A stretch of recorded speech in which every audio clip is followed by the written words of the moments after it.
keep moving along, but I remind everyone there is hot chocolate and coffee over there, so feel free to grab that if you so choose. Gene, oh, you pick a name out of there. Cool thing. Russ Bickerstaff. Sorry, Bickerstaff. I am Russ Bickerstaff. I am the feeder editor of the Shepherd Express. It was March 21st, 1986. Just turned 10 years old. March 21st, 1986, 8/7 Central.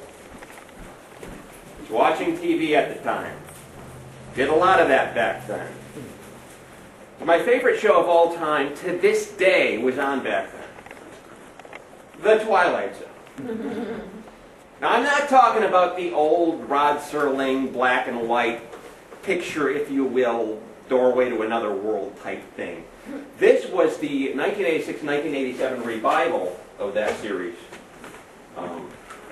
They were really interested in writers back then, for that particular show, for whatever reason. And it was just amazing stuff for a 10-year-old. You had people like Harlan Ellison and Stephen King and Wes Craven working on this show, which was great for a 10-year-old. It was amazing stuff. And I remember specifically, quite vividly, that particular episode. There was one show that was written by Sidney Sheldon. I looked this guy up. He's written a lot. I don't think much of it was very good, but this one episode, this one story in this one episode was amazing. It was called Need to Know. It starred, I forget. In any case, the basic premise centered around this college professor who traveled the world and figured out what the meaning of life was. Now, as opposed to being Buddha-like and enlightened as a result of this experience, he went stark raving mad. Reason being that the meaning of life is something so simple that it can be breathed in less than 15 seconds. It's something so simple, so fundamental, that this thought may be running through your head right now. You could be thinking about it 15, 16 times a day. It's that simple, but you don't realize that it's the meaning of life. Because if you were to ever realize that this totally mundane thing were in fact the meaning of life, you'd go stark raving mad. And so, out of the interest of personal survival and personal stability, you don't acknowledge that this is in fact the meaning of life. This, to me, to this day, is very, very fascinating. A really, really interesting idea, just at least partially because of the thought of the power of language. You know, the right sounds spoken in the right way, meaning the right words, and then creating the right meaning out of that. And the fact that the right code could just completely disintegrate your entire concept of sanity. That, to me, still to this day, is really, really interesting. And I think part of that also comes from the fact that my greatest fear, the greatest fear I've ever had, to this day, is the thought of going completely insane. This is not entirely unfounded for me, for obvious reasons, but also because there is a history of psychosis and mental illness in my family. My mother and her mother before her were both schizophrenic, had mild schizophrenia, in the truest psychological, medical terminology, they were a little off. I never really knew my grandmother. However, I did sort of know my mother. My brother and I were facilitated by her. She didn't really feel the need to talk to us. We were growing up in South Central Appleton, in the Medicare ghetto of South Central Appleton. Growing up in virtual poverty. And she would, and it was never anything that was diagnosed. This was the thing that was really creepy to me growing up with, and this is partially where that fear of insanity comes from, that fear of madness. She was perfectly normal and perfectly functional within her own comfort zone. However, once or twice a year, maybe once every 3 months, she would completely lose it for 2 minutes, maybe 3, and then completely forget about it later. I was around occasionally when she would have these brief, manic, psychotic episodes. Wasn't there that often, and it was never anything where it would harm herself or my brother or I, so it was perfectly safe. It was just kind of weird. And a good example of this, again, we were growing up in poverty, had been going to the public school there, and we had the free lunch program, the free hot lunch program. However, there was one year where there wasn't funding for it, and so we were bringing the brown bag lunches. I was in 2nd grade at the time, so throughout my 2nd grade I was taking, cold brown bag lunches. And this would have been the last time, roughly the 3rd time she'd made me a lunch, the last time she'd ever made me a lunch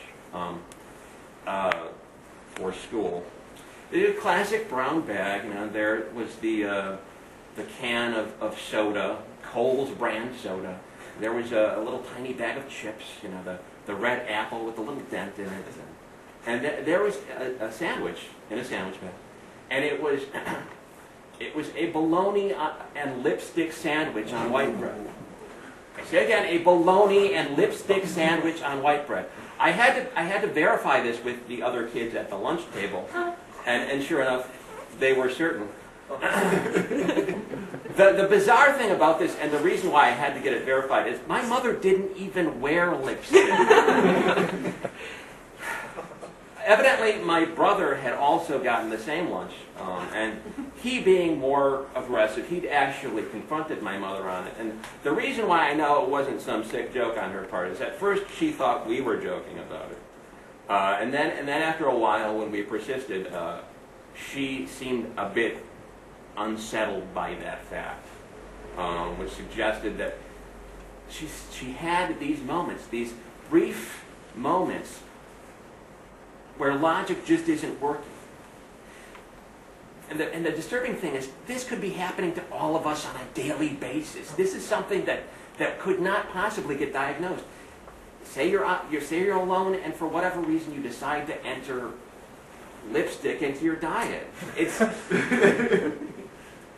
It can be happening constantly on a daily basis, and you would not know it because you would forget the moment the episode was gone. And that's always been a fear of mine. Now, the greatest fear, obviously, is something you're also very attracted to. So when I went away and I went to college, I'd be briefly toyed with majoring in Russian, philosophy, gravitated towards psychology. I ended up majoring in psychology, and in the process of going towards that, I ended up volunteering at a place called Milwaukee Helpline. Milwaukee Helpline isn't around anymore.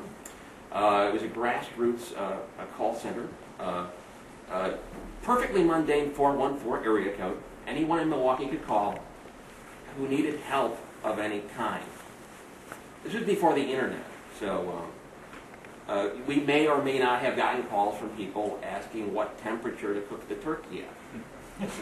We may or may not have gotten, the next call you may or may not have gotten, I may or may not have gotten, was a gentleman pointing a gun at his temple and with the hammer pulled back on the revolver, trying to come up with a good reason why he shouldn't pull the trigger.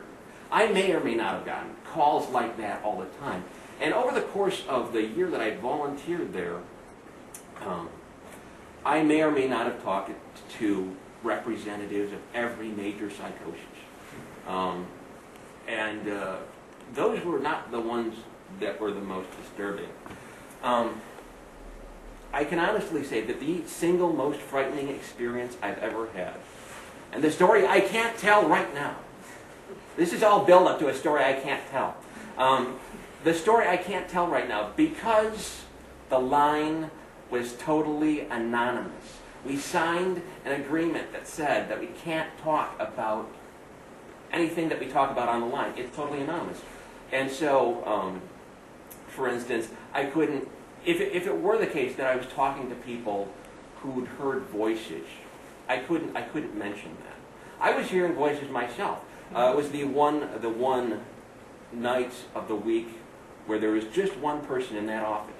And that office was in the Prospect Avenue, the white clock tower building where Jalisco's is. They had an office there. It's a tiny little office with all these weird reference books, cookbooks and things like that. And people could call and just any kind of help they needed. And the most frustrating was the people who were up all night on antipsychotic medicine, and they were waiting to fill their prescription at the local Walgreens in a couple of hours. But yeah, as the people who were hearing voices, because there would be pauses, there would be silences, and you knew that they weren't listening to you, but they were hearing a voice. They were listening to a voice. You just couldn't hear it. There was no sound in the background. But people knew. People knew that this was a totally confidential line. And it was those that sounded the most rational. It was those that sounded the most coherent. It was those who knew that this was a completely confidential line. It was those that were the most disturbing. And though I can't tell you about it, it's not as though this experience was disturbing in the long run. I could talk about it right now and laugh, but I won't. And it's not like I'm keeping, because I don't even care about the caller anymore. I'm not refraining from telling this story to protect anyone, least of all myself. But maybe, just maybe, that was a moment at which, for the briefest fraction of a second, in the strictest Sidney Sheldon need-to-know sort of element, maybe for the briefest fraction of a second, I knew what the meaning of life was. And I went completely insane. For 2 minutes, for the duration of a phone call. And maybe I will choose not to whisper that into your ear, so that Francis McDormand or whatever will find you later, find you completely insane. Or maybe I just don't want to tell the story. Thank you.